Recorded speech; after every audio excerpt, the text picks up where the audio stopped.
Hello, class. Weekly update 7. Nice job collectively as a class on the Sudoku modeling 2. So in the past, I've seen all sorts of models for this, and as a class, you guys are the closest by using triple indices.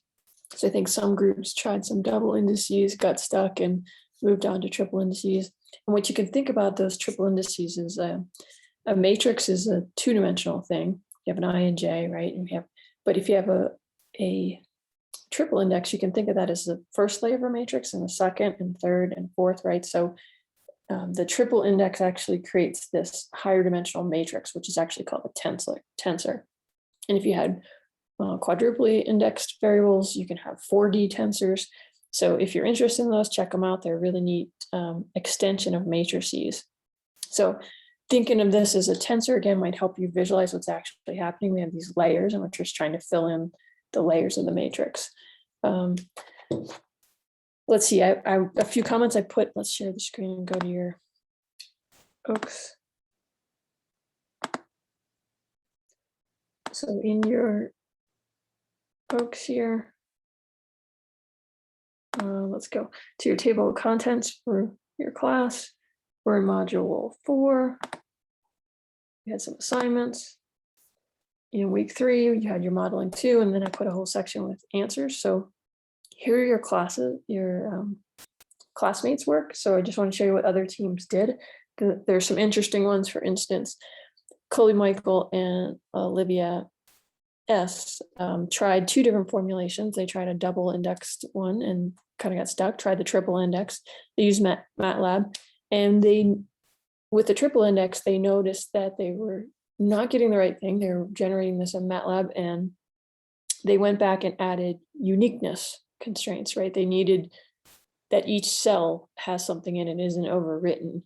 And that was something that I noticed that few of the models didn't have that, and I wasn't sure I trusted what you wrote about your answer. Maybe you tested it, but maybe you just showed the generated answer. I really liked May, Avery, Zach, and Brianna. That's this group here. Their discussion of the puzzle generation had some really interesting ideas, so check that one out. Yeah, and then let's go to some other things I put in here. So please look at what your classmates did. There's some other slight variations on the model, but for the most part, everyone got something. So I'm going to show you what I did here with my model, and then this is a paper with a former student rewrote, and then these are several other papers in the literature that I think you'd like if you're interested in the problem and how they might be generated and different approaches to it. So we'll start with this one here. All right, so triple indices, again, most of you, well, every group eventually got around to that, so that's great. The objective function, some of you didn't even state this. You said we don't need it, but you do need something to put into an optimization software. So it doesn't matter what you put. I chose all zeros, some of you chose all ones. It doesn't matter, but you have to have something. And really what you're trying to do doesn't matter whether you're minimizing or maximizing. And hopefully you saw that this all related to last week's assignment with the satisfiability or feasibility problem. We're just trying to get a feasible solution. The discussion of a puzzle, so originally some puzzles would have more than one solution. And so people talk about in the literature, like, is that actually a solution? Really, you should have one unique solution, and that makes the puzzle solvable. Otherwise, there's these branches, you can have choices, it becomes confusing. And so you really want to make this solve and just have the feasible region as just one point. That's really what we're looking for. Everyone got binary decision variables. You did the columns, the rows, the submatrices. Not much discussion on this constraint here, right? You had to have givens that you populated the matrix with, right? So I just set those to 1 for what was given in the puzzle. And you needed to enter that 2 into your MATLAB. And then only a few groups had discussion of this. This is the one that every cell must have something in it, right? You can't just skip it, and you can't overwrite them either.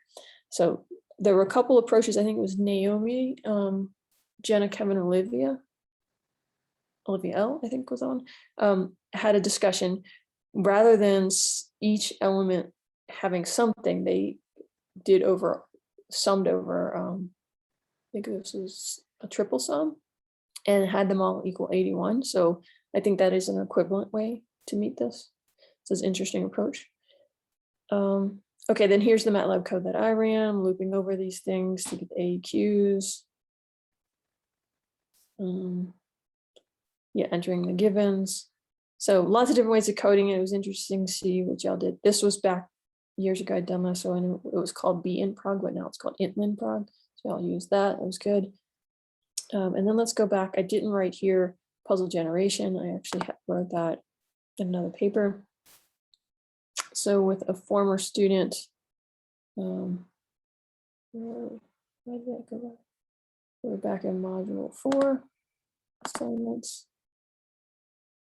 week 3. Okay, so this paper here has lots of different ways of generating puzzles. And I forget where we published this. This is a preprint of the paper. So with the former student Andy, we talked about how these could be generated. And so how they're solved, there's the model.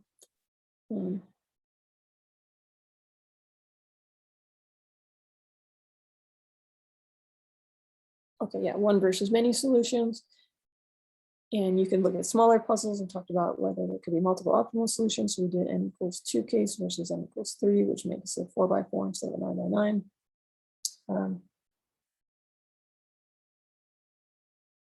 Let's see. Oh yeah, like creating the puzzles. How could you do this? And there's some stats and literature. And this was the group of, yes, I think it was, no, maybe it was Naomi's group. It could have been May's group. It was May's group that talked about some facts about they found about how to generate puzzles.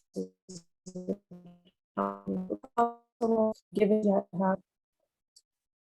But here's the part where if you had a solution, you can generate as many different puzzles as you wanted from that by doing a lot of matrix operations, right? You could just take the transpose. If I had a given solution and I knew which ones I was going to take out, I'm sorry, had a puzzle with the givens, and I knew this had one unique solution. I've already done the work to do that.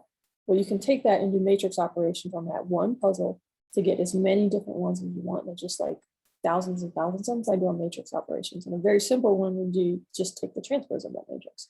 That would also have to satisfy our constraints of the Sudoku puzzle. You could do a swap of certain numbers. Every one is actually a 3.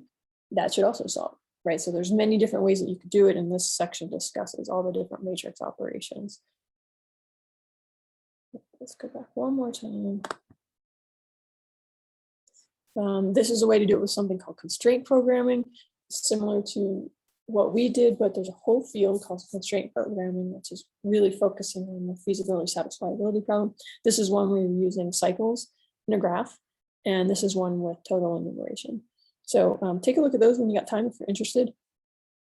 And very good job. So all students got, all groups and students got an A on this assignment. So I'll add that to the spreadsheet. And then you're moving on to module 5. Module 5 is now we're back to our book, going week by week, taking several sections of the book. We're back on to doing some homework problems, quizzes based on those. And then there are some few, a couple big assignments though coming up. So that's going to be, once we finish chapter 5, we'll have our next test. That's not till November, so we have several weeks. But some quizzes, and then the big assignment in week 2 is you're going to program the simplex in MATLAB as a group. And then you're going to work on this physical representation of doing the simplex on something in 3D, a 3D object here. All right, so enjoy chapter 5. This is where I really think it gets beautiful with theory of how those linprogs that you're running in MATLAB are working with the simplex. Greatest algorithm of the century. All right, have fun in chapter 5.